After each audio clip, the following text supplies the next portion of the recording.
Hey guys, just wanted to do a video for the morning meeting on Tuesday, and just sitting on the patio in Miami, just rained like cats and dogs, pretty crazy. So ignore my humid, rained on head. I might maybe I'll redo this video if the content's good another time. And I'm also sitting here petting Shasha, one of the many cats, so she might walk in front a couple times. I'm trying to fend her off here while I do this video. So anyway, I'll take the grateful this morning. So I'm of course very grateful for you guys as a good team. I'm grateful to have some time to spend here, and of course I work when I'm here a little bit, but I can't do the hands-on work, which I wish I could, but always learning, always doing different things. So Roselle and I came from Naples the other night. My buddy Al bought a condo over there, so we went for 2 nights, and then it's about a 2.5 hour drive. So on the way there, we listened to Lean Health from Paul, listened to the book a few times before, and we didn't finish it on the trip going out, so we finished it coming back. And there's a chapter that's struck some interest, and I'll circle back to that at the end of this video here as I'm fending off this cat from walking in front of the screen. Anyway, so I've been talking a lot in the last several months about humility, and I'm going to talk about that again. And I'm going to start off by telling a story of humility of myself. So as I'm fending this cat off here, Sasha, go away. So I was definitely of the know-it-all type, and probably in some regards still am to this day. When you have good talent, and you have a lot of experience, especially you tend to be pretty assertive about different things. So, but I'm going to wind the clock back to about 1992 when I first started my career, and I was working for a company called North Star Design.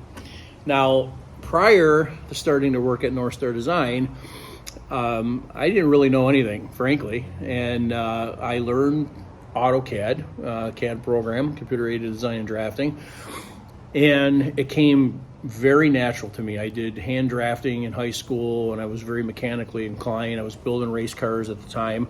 Went back to college in the evening after taking a year or so break, and I learned AutoCAD, and again, I got to be very proficient in the program very quickly, because it's just, we all have natural talents, and that was my talent. I found my talent. I was very, very good at it. So in the race shop, I did a bunch of drawings and things like that, and the owner was really supportive of me, paid me on the side to do it. I mean, he paid me $5 an hour, was nothing, but it gave me the opportunity to hone in the skill and learn about the software better and just learn about drawings. Again, I knew nothing about how to do them really the correct way. I mean, I knew it from the mechanical drawing classes I took, but not from an industry standpoint. So as I wanted to get a more professional job and a good career, what I did is I took all those drawings and I put together a portfolio, and I sent that with a resume in this whole, very detailed portfolio. What I did is I separated myself from others, and I was getting a lot of calls. I had a lot of job offers for entry-level jobs in design type work.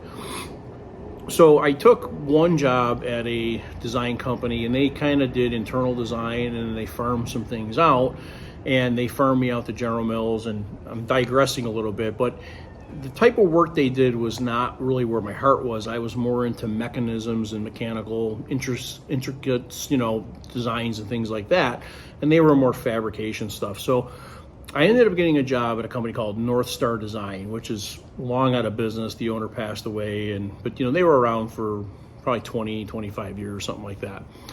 And when I started at North Star, they didn't use AutoCAD. They used a program called CAD Key. And CAD Key there was several CAD programs out at the time in the early 90s. AutoCAD was the mainstream program. Everybody used it, people knew it, and other programs were, kind of subdued. They had a very small market share. But North Star was using CAD Key. So when I started working there, I had no choice. I had to learn CAD Key. Well, the owner of the company, Bob Willard, he would have company meetings, not like our morning meetings, a little different, but they would be midday and they were maybe once a week. So I would say within a week or two of being there, I was involved in one of the meetings. And one thing about Bob is he wanted to hear everybody's opinion. And not that I was struggling to learn CAD key, but you got to realize I knew this other program like the back of my hand. I mean, I knew it so well for such a short time and pretty minimal experience. I gravitated to it, and I was kind of a hotshot. It's the truth. I was really good at it, and I was recognized as being really good at it. So here I am. I come into something new, right? Change, and I've got to learn this new software. And I was like, I don't know. This is new, and I'm not that I was struggling, but I couldn't go, click through, and I couldn't perform at the rate I was used to because I didn't know the tool yet. So I had a bias. Absolutely had a bias. I thought AutoCAD, oh man, that's way better. So something came up in the meeting because in the industry, some customers wanted AutoCAD.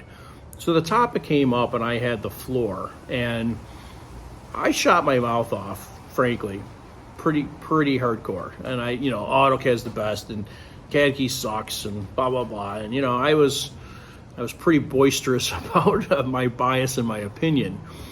So the part of the story that gets good comes a little bit later. Anyway, we stayed with AutoCAD. There was a variety of reasons we had to stay with AutoCAD. We weren't able to make that switch. Whether or not they believed me, wanted to, it was irregardless. It just didn't matter, regardless. So I stayed working there, learned CAD key, and I don't know, maybe it was a year later, perhaps. And so now I'm learning CAD key, and now I'm getting really good with CAD key, right?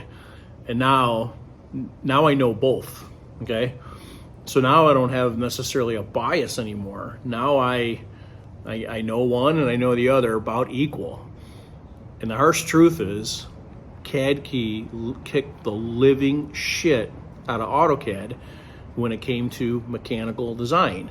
And AutoCAD was more geared to just any kind of drafting and architectural and things like that. But when it came to mechanical tools, CAD key just by far smoked AutoCAD. Smoked it so much I can't even begin to tell you. One of the commands that I remembered in AutoCAD, if you wanted to pick, let's say you're drawing a line and you're going from an endpoint to an intersection of another two lines.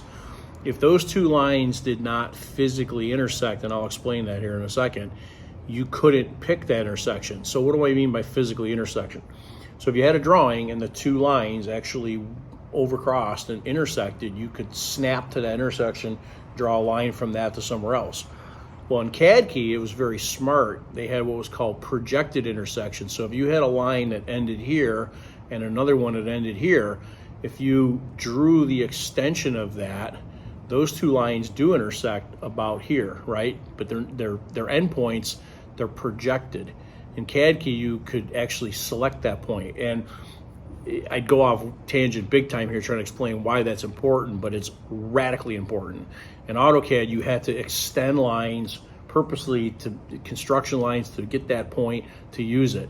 That was one of a bazillion things. Dimensioning drawings, detailed drawings was way easier in CAD key, way easier. It was more towards what today we have for SolidWorks, more intelligent software versus just a drawing tool. So what happened about a year later is I got smoking good with CAD key, and I'm like, oh, what the F? CAD key kill. I mean, I didn't want to talk about it. I was so embarrassed that I was such a hotshot and a punk, spewing all this crap. So what happened is the customers actually did force the company to switch to AutoCAD because they wanted to receive their electronic files in a format that they could work with. And most customers didn't use CAD key. So we were doing work for Harrison Radiator and General Motors, and they wanted, because they had to maybe make edits or whatever, and they wanted all that data in AutoCAD. So we made the switch, and you want to talk about kicking and screaming then. So now I look like a complete idiot and a fool because a year prior I shot my mouth off to no end, because I thought I knew everything. I didn't know anything. Okay, that's where a little humility would have came in. I shot my mouth off, and now I look like a fool a year later.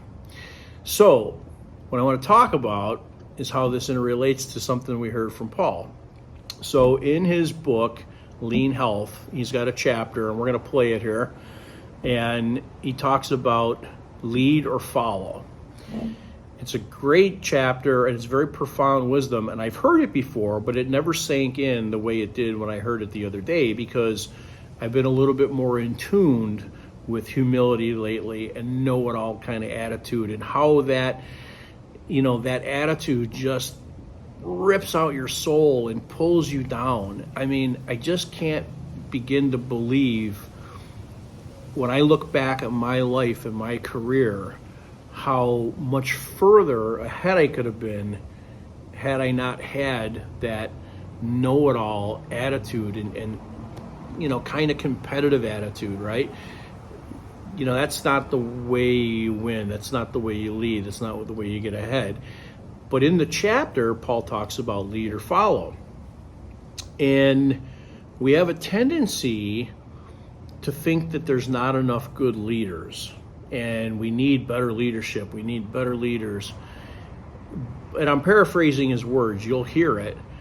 But he also says we need as many or more good followers that we need good leaders. And the point is, if you're the best leader on the planet and all your soldiers just constantly fight with you and want to compete and want to just, say it's black when it's white, just to say that, just to be a contrarian, just to be argumentative without real basis of their opinion, and that know-it-all, we tried that, we don't have to do that, that'll never work, that negative attitude that just rips your soul out. When you have that kind of attitude, it doesn't matter who the leader is. You don't have soldiers that are going to do what they're asked, and they're going to follow, and they're going to get on board, and they're going to believe in the concept. So when I heard him talking about that in the spirit of lean health, it was like, poof, wow. I said, this is great, because I've kind of said this before. You have to believe in a company vision and a direction of where a company is going and a company's values. And if you don't believe in that, and you don't believe that you're in the right place, if your values don't align with the leadership, if you don't have the same drive that the leadership has of where you want to go and how you want to serve the customer, you're in the wrong place. Because if you're going to just create friction and argue about everything over every possible thing you could, you're never going to win, right? So again, I don't like sports, but I told you I love sports analogies. Imagine everybody standing there at the football field, all in line, whatever. I don't know the players and the quarterback, and nobody wanting to run the play that the coach laid out. The coach said, we're going to run this play. And if everybody said, fuck that, I'm going to run the other play. How are you going to win, right? So if you take a football team, you got the coach as the leader, and everybody else, maybe in different ranks or different positions and different responsibilities, but they have to be excellent followers to follow that coach in order to win. And I've told this story before, and it's a bit of Hollywood, and maybe I told it to you guys, maybe I didn't, I can't remember. But, I used to watch some of those, shows like Law and Order, NCS, or whatever the hell they were. And, after this murder, there would be like the lead investigator and, his team of 5 or 6 people. And again, this is Hollywood, but he would say, okay, Joe, I want you to go check the bodies over here. And Linda, I want you to go check the phone records. And they would all go, got it. So the story of the Hollywood is, first of all, they would comprehend what the leader said without him saying it 17 times, 6 different ways. These people they listened. They paid attention, big eyes, big ears, right? They took the order without no uncertainty. They listened to it, and then they went, got it, boss, and they went to execute it. They didn't say, well, I think we ought to do it this way, and I think, maybe we ought to, well, I don't know, that's not going to work. That doesn't happen, right? They respect the command structure of the leader and the follower. Now, does that mean that followers are supposed to be numb and dumb and just of course not. Of course not. Not at all. We want, in our circle where we practice continuous improvement, we want everybody to be looking for problems. We're trying to build world-class problem solvers. So we want people to say, oh, wait a minute. Oh, I don't know. If we do that, we might have a little bit of a problem here. But there's a difference between doing that and just arguing to argue and arguing to compete and arguing to try to raise yourself up like a know-it-all, right? Especially when you don't know shit, right? And I didn't know shit.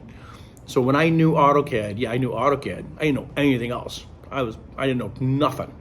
And these guys knew way more than me. And still, two of them are my best friends, Jack Rodman, Steve Shelton. I'll put them up here.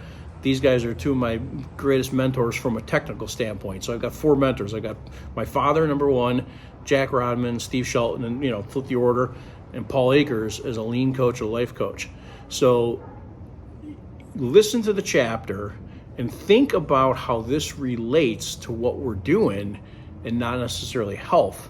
And I think you're going to be really surprised, and I hope it'll open up your eyes to having a really good vision of how to better conduct ourselves. Okay, guys?